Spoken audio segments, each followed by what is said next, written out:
Thank you, Conrad Lynette. And a blessed good evening to each and every one of you. And for those of you whom I haven't seen, a happy new year to you and your families.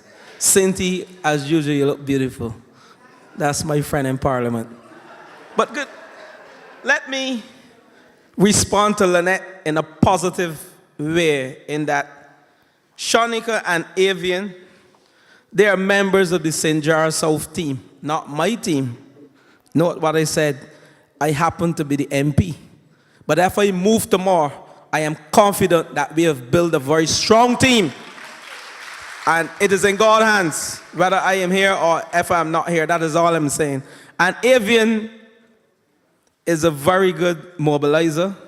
Avian is an excellent man on the ground.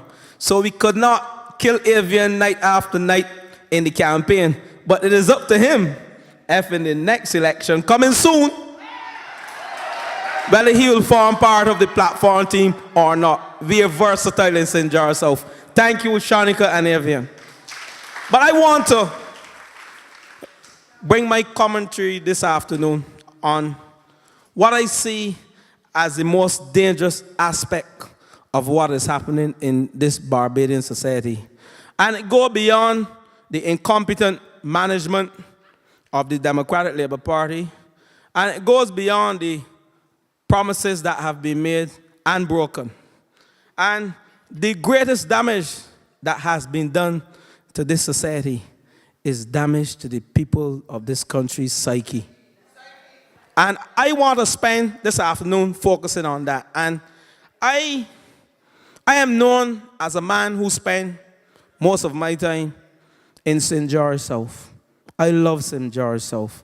I love the people of St. George South. To those who are here, you know that. Thank you. And I have spent the last 4 years, 5 years, walking the length and breadth of St. George South. I've spent the last 2 years, and since my election, since I won in February 21st, I built a website, and I've been focusing on the schools, the households, the businesses. When you look at my website, www.dwightsutherland.com, you will see we advertise businesses. We focus on what is going on in the shops. We focus on what is going on in the churches. We focus on what is going on in sport. So I have spent my time on the ground so that I can be responsive to the needs of the people of St. George South and further yet the people in this country. But I have noticed since the last election, the Democratic Labour Party mantra of building a society and not an economy. And it is one of the promises that they would have fulfilled. And you know how? They would have fulfilled that by destroying the economy. And they have transformed the society. But what has they transformed the society to? Have you seen pride and an industry prevailing? Or you see a society whereby people are afraid of the future. People fear, they have fear, and there is a high level of uncertainty in houses and at the business level. There's deep cynicism about us politicians. And also, what I find, there's also at the level of the sports, at the level of students, and at the level of workers and people generally in this country. They feel as if they have no voice, and they feel as if they have no choices. So what the Democratic Labour Party has done, they have successfully transformed a society to one that is unresponsive, one that is inactive, and one that is hopeless, all on the altar of political expediency and party paramountcy. And how they have done this? They have done it systematically. They have focused on the key organs of our society. You know who those key organs are? They have focused on the trade union. They have managed to manipulate them. They have focused on the church. They have focused on the trade union, I say. They have focused on the church. they have also focused on the central bank, the trade union, the church, the central bank. These are some of the key organs, and they have also focused on the media. And what you have seen is tremendous manipulation of these key organs of society. And I will spend a little time discussing each of these organs and how the Democratic Labour Party have skillfully and systematically used it to their advantage to inject fear and to damage the psyche of the people of this country. Let's start with the media. Let's speak to CBC. And I know we are being filmed here. And CBC, when you look at CBC has excluded people who give good political and economic analysis in this country. So what they have now is a person who likes to attack me, but yet they give one-sided commentary. But that is not all. When you look, we have seen daily that the media CBC refused to bring different perspective on key issues that are facing the people in this country. And that is one of the things they have skillfully manipulated. You see that ad with the lady on the bus. Every night during the election, before days of our lives, during days of our lives, after days of our lives, they were working on the psyche. You didn't see any Barbados Labour Party ads saying that this is wrong. So they have skillfully manipulated the media, all for the betterment of the self, all to create a society that is very destructive, people who are fearful. So how can you have a society that you live in where there is no fearless and free and independent media in this country? What kind of society are we living in? You tell me, what kind of society are we living in?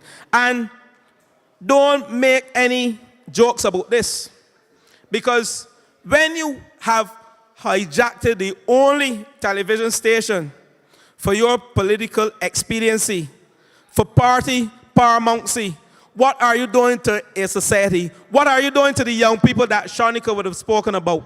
It is a dangerous precedent that has been set by the Democratic Labour Party in this country, and it will backfire soon. It will backfire soon. I hear Avian mention that we have to get up, we have to stand up, we have to rally our troops to let the people know that enough is enough. But let me move on to the churches. And we have to be we have to touch this one gingerly, and you can't brush everybody with the same paint here. But we see in the churches that that some of the church leaders are politicizing their roles as church leaders in this country. We know very well that the role of the church is to preach the word of God. But when you reach a stage that issues such as what we are faced with, people going home in the country, and you have some faith leaders sitting down quietly and ain't saying anything, we know that the church can play a liberating role in this country and also to bring solace. So we have to ask ourselves, what kind of society are we living in? In some churches, religion is being used to suppress discontent, and that is a fundamental issue. That is a fundamental issue. And I wish to move on to the trade union, which is one that we would see on a daily basis. What is happening with the trade unions? How the trade unions are being manipulated by this government. And Chris Sinkler came to Parliament, I think it was the last day of the last sitting Sinti of 2013, when he announced that people were going home. And I don't want to get into any number calling of 3,500, 3,000, whatever, because he said 3,000, and then the good minister of labor that I dismissed some months ago came and said that the 300 to 400 workers that have been sent home are not part of the 3,000 workers. Not even that they can't tell the truth about. It is a dangerous precedent that is being set in this society. We have to address it. Now, I'm going to move on further. The trade unions, in their right, recognize that due process was not followed when the people were announced to go home. That is why we have now this whole drawback whereby after announcing that 3,000 odd civil servants going to go home, we then get consultation with the union after the fact. So due process was not followed. And again, our Minister of Labor, who sits in cabinet, who has the right to ensure that due process as the Minister of Labor, and she has a history of doing things that are not right. Because if you look around, you will see that her assistant that she fired is somewhere around here. Because she recognized that not only Esther Suku cannot be trusted in the Democratic Labour Party, but the others are just like her. So she jumped ship, and she's now with the Barbados Labour Party. So we have to watch this careful manipulation of the trade unions by our government. But let me go further. Recently, we heard our Prime Minister, he will preside over the sending home of people. He will determine that no two persons go home from the same household. If he don't do that, he will be the final arbiter to determine who go home and who stay. Pray tell me, you think there is any transparency in that? Do you think there is any transparency in that? What kind of social engineering, and I call benevolent dictatorship, when a man will determine, use his power and his office to determine how families should live, who should not work from in a family and who should work. What kind of benevolent dictatorship that is? That is all I call it. It is the use of executive power in an unprecedented way. And the union has kept quiet about it. The union has kept quiet about it. Somebody said he should resign. But I call for more than a resignation. They have been doing this for the past 6 years. Resignation is not enough. We need to take the realm of this country and put it back on track as a party. We need to go back to the polls. Because we don't know. Sometimes we have to question which side of the fence the trade union is on. And I go further. Recently, in the news, and I think it was Friday paper, all due respects to the head honcho of the Barbados Workers Union, the head honcho said that sending home these 3,000 people, or however it is, however much it is, people may go to prison, people may go to the psychiatric hospital.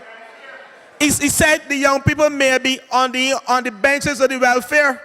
And he also said there is a ripple effect with respect to the private sector too. They will lose more jobs as a result. But that's not all he said. He's also advocating, as a result of all that we should not have any strike action. And I can tell you, I am living proof that we have had strike action for less things in this country. We have had strike actions for less things in this country. And I'm saying, this is not fair to the citizens. It is destroying the psyche of the people in this country. Because you are representing workers, and you are sitting down telling them, do not strike. But yet, at the end of it all, their children going to be sitting on the welfare benches. You are telling them, some of them going to end up in prison. And you are saying to them, that some of them going to end up at the psychiatric, which is a true statement, because the Democratic Labour Party is playing with the psyche of the people of this country. And I'm saying to you, enough is enough. But I want to move further, and I want to ask the question again. What kind of country are we living in when the workers' rights and the gains made by the labor movement, pioneered by us, Sir Grantley Adams, are being sold on the altar of political expediency? I ask, what kind of country are we living in? What kind of country are we living in when the trade union can sit quietly by on the pretense that things are so bad that this government has no choice but the abandonment of workers to the whimsies of the government agenda? Pray tell me, what kind of countries are we living in? I will leave that for now on the trade unions. But that is not all. We have the central bank, which is a key organ of this society. And enough said about the central bank. The central bank governor cannot be trusted. The central bank governor is embedded with the Democratic Labour Party. How can we have trust? How can we have trust with what is being presented on a quarterly basis by the central bank governor? There is no trust.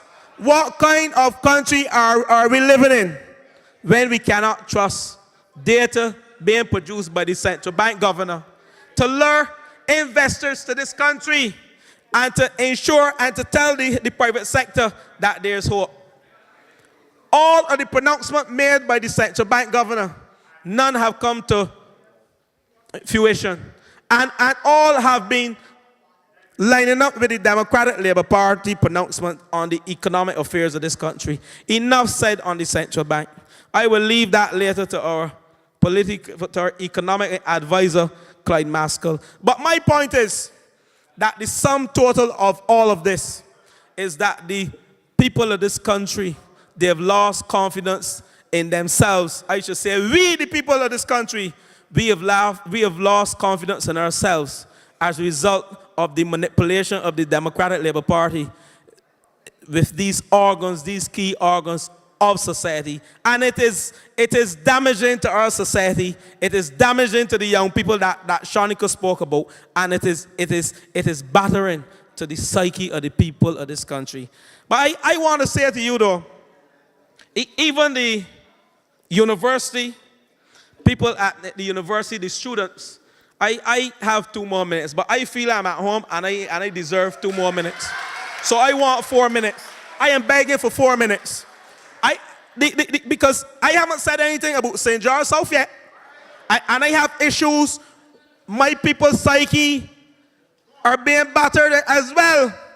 Because when you can see university students, and Cynthia, my comrade, we joined forces with the university. We supported them on the march through Bridgetown. And it was frightening.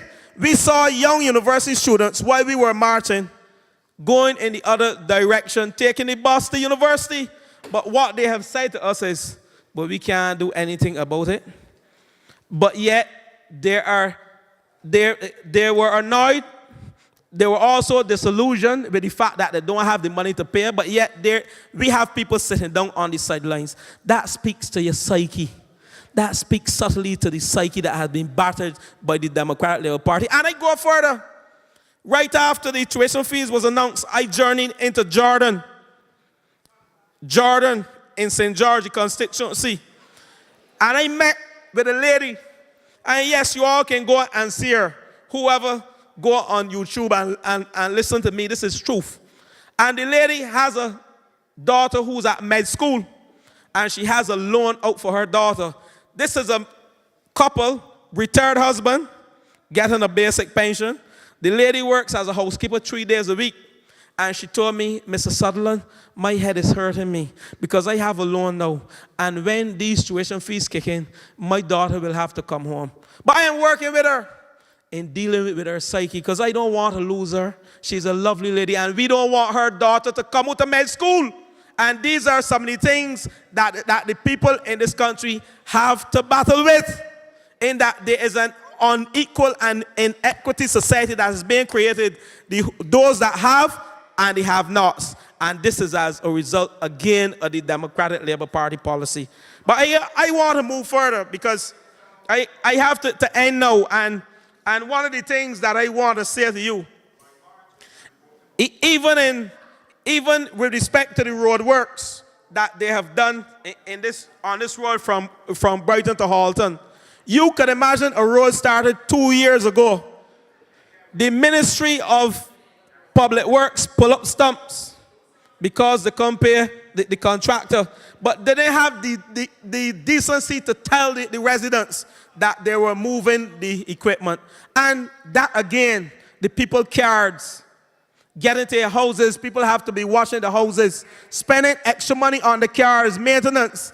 I took the media there some months ago, both the Advocate and the Nation, and I feel that they are muzzled because they refuse to publish in the advocate or the nation what I showed them. So I am saying the Democratic Labour Party, the people are fearful of this government. They're fearful that they will take them back to the law court. You've seen that before when something occurred in Parliament and one of the media personnel, he was victim of a little strange incident. But I want to close by saying all is not lost. All is not lost. And these meetings have made me hopeful that we are waking up and we are finding voice. The future of Barbadians and Barbados look bleak, but we must join hands and join our hearts in protest for the injustice being inflicted upon our people. I want to leave you with a song, with a spiritual song, a few verses of a spiritual song. And it says, many things about tomorrow I don't seem to understand, but I know who holds the future, and I know who holds my hand. I say to the people of this country, the Barbados Labour Party is holding your hand. The Barbados Labour Party will continue to hold your hand. Let us join hands together. Let us get up and stand up for our right, for the injustice that's being done. And like Avian said, if we have to march, let us march. Get the Democratic Labour Party out of this governance for the betterment of our country and our children's future. I thank you, ladies and gentlemen.